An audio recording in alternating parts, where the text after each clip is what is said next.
जय हिंद दोस्तों, स्वागत है आप सभी का आपके अपने YouTube फैमिली ITI मैकेनिकल गुरु में। दोस्तों, मैं हूं अमरदीप चौरसिया और आप देख रहे हैं ITI मैकेनिकल गुरु। आज हम पढ़ेंगे मार्किंग के बारे में, मार्किंग के उद्देश्य के बारे में, मार्किंग मीडिया, मार्किंग की विधियां और मार्किंग करते समय होने वाली सावधानियों के बारे में। तो चलिए दोस्तों, बिना किसी देरी के शुरू करते हैं। और यदि आपने हमारी पिछली वीडियो नहीं देखी हैं तो उन्हें डिस्क्रिप्शन में जाकर देख सकते हैं।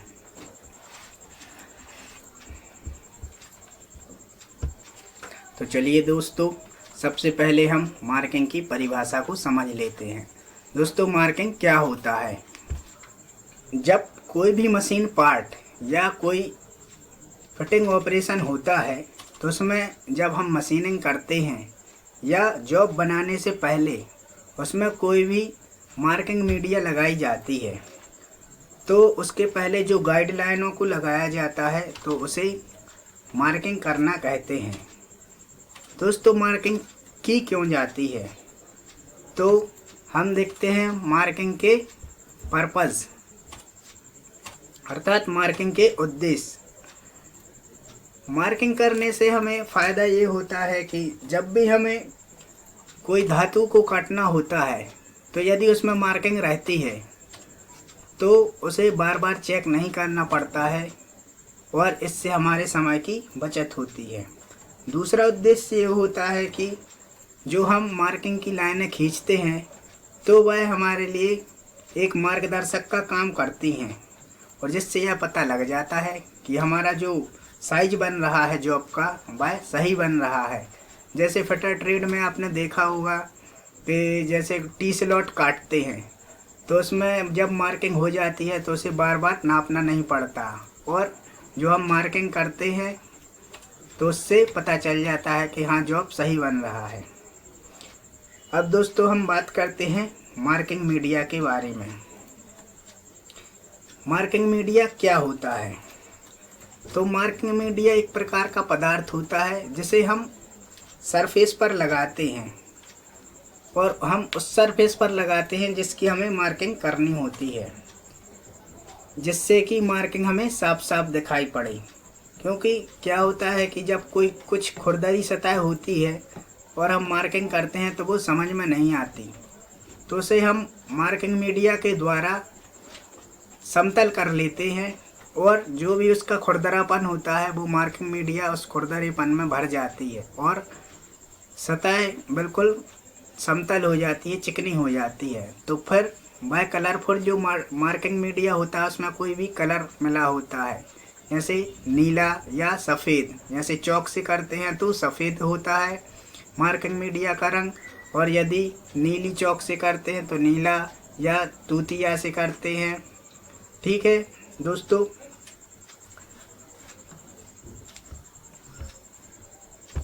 मार्किंग में प्रयोग होने वाले कुछ जो मार्किंग मीडिया है जैसे चाक है, लेआउट है, डाई, कॉपर सल्फेट का विलयन है, वाइट वॉश है, ये सामान्यतः हमने प्रयोग करते हैं जो कि वर्कशॉप में अपने ITI में देखा होगा या CTI में देखा होगा, तो लगभग यही प्रयोग किए जाते हैं। अब हम बात करते हैं फोर्थ पॉइंट की, जो है मेथड्स ऑफ मार्किंग अर्थात मार्किंग की विधियाँ। तो प्रायः 4 विधियाँ प्रयोग में लाई जाती हैं। फर्स्ट है डेटम लाइन मेथड अर्थात आधार लाइन मेथड। अब इसके बारे में हम पढ़ते हैं। इस विधि में क्या होता है, सबसे पहले हम किसी भी जॉब की जो सतह होती है उस पर एक आधार रेखा खींच लेते हैं। आधार रेखा खींचने के बाद उसी के समांतर या लंबवत दूसरी रेखाएं खींचते हैं। तो जो वह पहली रेखा खींची होती है वह आधार का काम करती है और दूसरी रेखाएं संलग्न भुजाओं का काम करती हैं। अब दूसरी मेथड आती है centre line method. Centre line method ज़्यादातर विषम आकार के जॉबों पर प्रयोग की जाती है। विषम आकार के अर्थात उनकी कोई लंबाई चौड़ाई फिक्स नहीं होती है। विषम आकार के जॉबों पर की जाती है। इसमें करते क्या है, इसमें सर्वप्रथम हम स्केल रखकर उसकी सतह पर अंदाज से एक सेंटर लाइन लगा लेते हैं। फिर उसी के संदर्भ में क्रॉस में अर्थात 90 डिग्री पर एक और दूसरी लाइन खींच लेते हैं। तो जो दोनों लाइनों का प्रतिच्छेदी बिंदु होता है वही उसका सेंटर होता है। फिर उस सेंटर को हम ज्ञात कर लेते हैं। तो यही सेंटर लाइन मेथड होती है। अब बात करते हैं तीसरी मेथड की, जो है मार्किंग बाय टेम्पलेट। अब दोस्तों यहाँ पर टेम्पलेट शब्द आया है, तो चलिए इसको जान लेते हैं कि टेम्पलेट क्या होता है।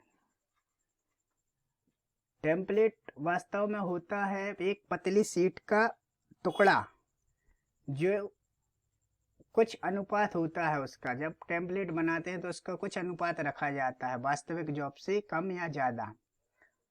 तो जैसे उदाहरण के लिए हम देखते हैं कि शादी के कार्ड छपते हैं तो वो पुरानी पद्धति में पहले टेम्पलेट के द्वारा छपते थे। या जैसे हम भारत का नक्शा बनाते हैं तो उसमें आपने देखा होगा कि जब हम बाजार जाते हैं तो पतली शीट लाते हैं और उसमें अंदर से जब हम पेन चलाते हैं तो जो उसमें नक्शा बना रहता है वो कहलाता है टेम्पलेट, अर्थात उसकी नकल, जिससे हमारे समय की बचत हो, वो कहलाता है टेम्पलेट। अब देखते हैं मार्किंग बाय टेम्पलेट। तो इस विधि में मार्किंग के लिए टेम्पलेट का प्रयोग किया जाता है। अब इसलिए किया जाता है क्योंकि जो प्रोडक्शन मशीनें होती हैं और जहां प्रोडक्शन का काम होता है वहां पर इस विधि का सबसे ज़्यादा यूज किया जाता है, क्योंकि वहां पर एक समान आकार के जॉब बहुसंख्या में बनते हैं। इसलिए यह विधि सबसे सस्ती होती है और समय बचाने वाली होती है। अब बात करते हैं हम चौथी मेथड की, जो है marking centre on round rod and, अर्थात गोल छड़ के सिरे के केंद्र की मार्किंग। यदि हमें एक गोल छड़ दी जाए तो उसके सिरे के केंद्र की मार्किंग हम कैसे करेंगे, अर्थात उसका सिरे के जब हम गोल छड़ का केंद्र कैसे निकालेंगे। तो इसमें 4 प्रकार होते हैं। सर्वप्रथम होता है जेनी कैलिपर। तो चलिए जेनी कैलिपर की ओर चलते हैं। दोस्तों ये जो आपको चित्र में पहला दिख रहा है चित्र, ये जेनी कैलिपर है।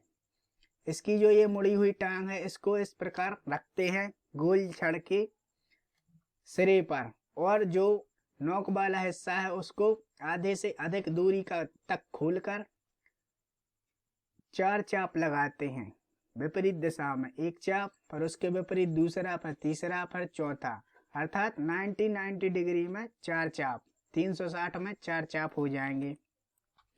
तो इस प्रकार गोल जॉब का सेंटर ज्ञात किया जाता है। अब आती है इसमें दूसरी method, by surface gauge and vernier height gauge. या तो हम सरफेस गेज से ज्ञात कर सकते हैं या वर्नियर हाइट गेज से।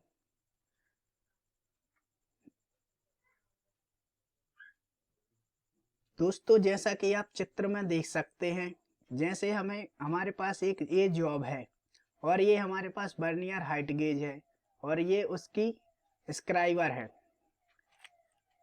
तो जब हम सेंटर हाइट पर जॉब को रखते हैं तो सेंटर हाइट से थोड़ा ऊंचे एक कट मारते हैं, जैसा कि आपको चित्र में दिख रहा है। फिर इस जॉब को इस प्रकार से पलट कर रखते हैं तो एक कट यहाँ पे मारते हैं।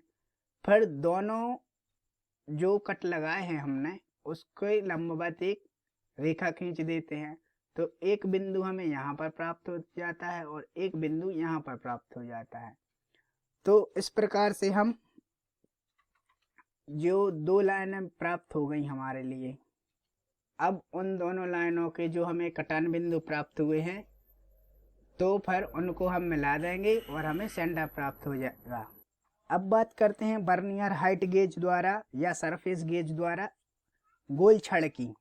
जब हम उसको बी ब्लॉक पर रखते हैं जॉब को, गोल जॉब को, तो सरफेस गेज या वर्नियर हाइट गेज द्वारा जो जॉब का सेंटर होता है उससे हल्का सा जो ऊपर करके स्क्राइबर के पॉइंट को गोल जॉब के केंद्र से हल्का सा ऊपर करके एक कट लगाते हैं और उसको 180 डिग्री जॉब को घुमाकर पलट कर रखते हैं और उसी हाइट पर फिर से एक लाइन खींचते हैं और फिर हम उसको 90 डिग्री दाएं घुमाकर और 90 डिग्री बाएं घुमाकर 4 लाइनें खींच लेते हैं। अब हमें एक वर्ग प्राप्त हो जाता है।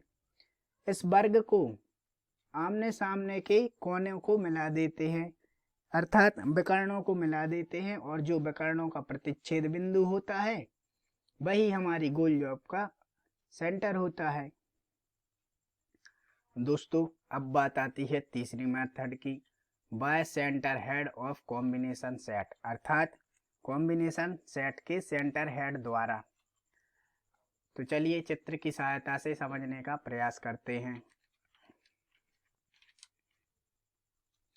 दोस्तों जैसा कि आपको सेकंड चित्र में ये दिख रहा होगा, ये कॉम्बिनेशन सेट का सेंटर हेड है और गोल जॉब के सिरे पर इस कॉम्बिनेशन सेट को हम इस प्रकार जमाते हैं कि दोनों सेंटर हेड के दोनों कोने गोल जॉब के सिरे को छूते रहें और उसके बीच में से स्केल जो होता है उससे इस प्रकार ये लाइन आ जाती है। तो इस स्केल से स्क्राइबर की सहायता से यहाँ पर हम एक सीधी लाइन इस प्रकार से खींच देते हैं और इसको ठीक 90 डिग्री इस साइड से ऐसी लाइन खींच देते हैं, तो हमें गोल जॉब का सेंटर प्राप्त हो जाता है। अब बात करते हैं चौथी मेथड की, जो है बाय बेल सेंटर पंच, अर्थात बेल सेंटर पंच द्वारा गोल जॉब का केंद्र ज्ञात करना। जैसा कि आप सबसे लास्ट वाले चित्र में देख सकते हैं, ये बेल पंच है, ये गोल छड़ है, इसको इस प्रकार से रख के और ये हैमर की सहायता से इसको यहाँ पर पीठ ठोकर लगाई जाती है, तो ये जो इसकी पंच है तो वहां से सीधा निशान लग जाता है। तो इस प्रकार हमें गोल जॉब का सेंटर ज्ञात हो जाता है। अब बात करते हैं मार्किंग करते समय रखने वाली सावधानियों के बारे में। तो सर्वप्रथम जो पहली सावधानी है हमारी, वो है कि जब भी हम मार्किंग करते हैं तो उसकी जो ड्राइंग है उसे सावधानी पूर्वक पढ़ लेना चाहिए। नहीं तो क्या होगा कि यदि हम ड्राइंग पढ़ते नहीं बनती है तो हम गलत जॉब बना लेंगे, जिससे हमारा पूरा समय भी बर्बाद हो जाएगा, पैसा भी बर्बाद हो जाएगा और जो हमारा जॉब है वो भी बर्बाद हो जाएगा। दूसरी सावधानी है कि जो भी हम डेटम सरफेस हैं निर्धारित करें, उनकी सभी सरफेसों की मार्किंग करनी होती है। यदि हम ऐसा नहीं करेंगे तो जो ड्राइंग है हमारी या जो हमने मार्किंग की है वह मिल जाएगी, तो उससे हमें कन्फ्यूजन पैदा होगी और हमारा जॉब बिगड़ सकता है।